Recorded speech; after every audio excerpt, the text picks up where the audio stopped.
Kita tahu juga teman-teman sekalian hadis tentang Uwais Al-Qarni, di mana Nabi SAW menyuruh Abu Bakar, menyuruh Umar dan Ali untuk memohon ampun kepada Allah melalui dia karena kesolehannya. Maka bagaimana Nabi SAW mendudukkan seseorang dari umatnya yang belum bertemu dengan beliau, hanya beriman kepada risalah beliau di zaman beliau tapi tidak sempat melihat. Maka Nabi SAW berkata kepada Umar dan Ali, hai Umar dan Ali, kalau kalian bertemu dengan Uwais Al-Qarni dari suku Qarn di Yaman, maka mohonlah kepada dia agar beristighfar kepada Allah untuk kalian berdua. Ini bukan sahabat biasa. Umar sama Ali, dua-dua dapat jaminan surga. Mertua sama anak mantu Nabi. Ini luar biasa. Sengaja Nabi sebutkan kalimat ini supaya memotivasi semua yang lainnya. Muslimin. Umar bin Khattab dari zaman itu setiap musim haji ketemu sama orang gitu. Tentu Nabi SAW sebutkan cirinya, orangnya berkulit, ya, sedang, tidak putih, tidak juga gelap kulitnya, tapi di tubuhnya pernah kena penyakit kulit dan tertinggal besar seperti koin dirham di pundaknya berwarna putih, belang. Ya. Kemudian dia punya seorang ibu yang tua sekali, dia berbakti padanya. Carilah dia. Umar setiap musim haji tanya orang-orang Yaman, ada nggak Uwais? Ada nggak Uwais? Nggak ada. Nggak ada nama Uwais, ini kita nggak kenal nih. 1 tahun, 2 tahun, 3 tahun, 4 tahun, sampai Nabi SAW meninggal, sampai Abu Bakar meninggal, sampai Umar bin Khattab pun berkuasa 10 tahun. Setiap tahun dia bertanya. Di tahun terakhir, tahun 23, di tahun Umar bin Khattab meninggal dunia, di musim haji, baru dia dapat. Dia tanya orang-orang Yaman, mereka bilang, hai Amir Mu'minin, setiap tahun Anda bertanya masalah Uwais, kami nggak kenal. Lalu ada satu orang dari jemaah haji Yaman mengatakan, saya kenal wahai Amir Mu'minin, ada orang namanya Uwais, seorang pengembala kambing di padang pasir jauh di Yaman. Tapi saya tahu dia tahun ini haji. Umar langsung tersenyum, mana orangnya? Kalaupun betul dia pergi haji, maka dia akan tiba di hari ini dan hari itu. Maksudnya sebentar lagi tiba.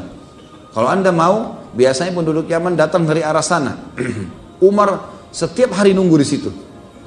Sampai akhirnya melihat ada orang mengembala kambing, bajunya lusuh, rambutnya biasa sekali, sambil jalan.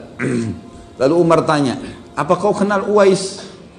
Orang itu tanya, kenapa Anda tanya Uwais? Ya saya ingin bertemu dengan Uwais dari suku Qarn, dari Yaman. Dia bilang, saya Uwais. Nama saya Uwais. Umar tanya, apa kau pernah kena penyakit kulit dan kau minta doa sama Allah, Allah sembuhkan? Ada sisa seperti goyang dirham saja? Dia bilang, iya. Bisa saya lihat pundakmu? Dibuka pundaknya, ada benar tanda itu. Apa kau punya seorang ibu yang tua? Iya. Kau bakti padanya? Dia bilang iya. Kalau gitu istighfar kepada Allah untuk saya. Waktu itu Uwais, ada dua riwayat yang pertama menjelaskan kalau Uwais sudah mengenal Umar. Dia mengatakan, wahai Amir Mu'minin, saya beristighfar untuk anda. Kata Umar, iya karena Rasulullah yang suruh. Riwayat yang lain, Uwais tidak mengenal, belum mengenal Umar. Lalu dia tanya, anda ini siapa? Kata Umar, saya Umar bin Khattab. Kaget Uwais. Masyhur namanya, khalifah, sahabat Rasulullah. Apakah saya beristighfar kepada Allah untuk anda? Kata Umar, iya. Karena Rasulullah SAW yang suruh ini. Disebut nama saya, disebut nama kamu. Baik. Dia istighfar kepada Allah. Uwais mengistighfar untuk Umar kepada Allah. Ya Allah, ampunilah Umar, ampunilah keluarganya dan seterusnya. Selesai. Umar bin Khattab buru-buru lari. Cari mertuanya dia. Mertuanya Umar Ali. Karena akhir hidupnya Umar bin Khattab menikah dengan Ummu Kalthum, anaknya Ali bin Abi Thalib. Kamu Ali, hai Ali, Uwais ada, buruan, temuin gitu. Ali lari-lari, diantar sama Umar, sampai tiba di sana, masih ada Uwais dengan gembalaannya. Hai Uwais, istighfar untuk Allah kepada saya. Kata Uwais, siapa anda ini? Saya Ali bin Abi Thalib. Ali bin Abi Thalib. Ini luar biasa, ini tadi Umar, ini Ali lagi. Kaget dia, ini sahabat Nabi yang mulia. Kenapa? Rasulullah yang suruh. Lalu kata Umar, betul wahai Uwais, dua-dua kami ini disebutin namanya. Hai Umar, hai Ali, kalau ketemu dengan Uwais cirinya seperti ini, beristighfar kepada Allah. Rasulullah yang sebutin, iya. Baik, ya Allah ampunilah Ali, keluarganya, seterusnya. Selesai. Rupanya keduanya ini nggak bisa sabar, nyebarin ke muslimin. Kami sudah bertemu dengan Uwais. Seluruh orang musim haji cari Uwais. Cari. Keliling-keliling nggak ada yang ketemuin. Nggak ada yang temuin. Sudah nggak ada Uwais. Satu tempat haji dicari nggak ada. Sama gembalaannya semua nggak ada. Disebutkan di sebuah riwayat, sebuah athar yang menyebutkan tentang kisahnya, Beberapa tahun kemudian, sekitar 5-6 tahun kemudian, ada orang yang melihat Uwais Al-Qarni di Irak. Jadi di musim haji itu dia tidak ada. Dia udah pulang, dia udah lari, dia tahu ada masalah nih. Dia pulang gitu. Maka dicari di Yaman pun, orang cari di Yaman ini jemaah haji pulang cari Uwais semuanya. Gak ada. Udah ada, hilang. 5-6 tahun kemudian ada orang mengatakan, saya bertemu dengan Uwais dengan cirinya di Irak. Dia sedang memungut makanan dari sampah muslimin. Orangnya miskin.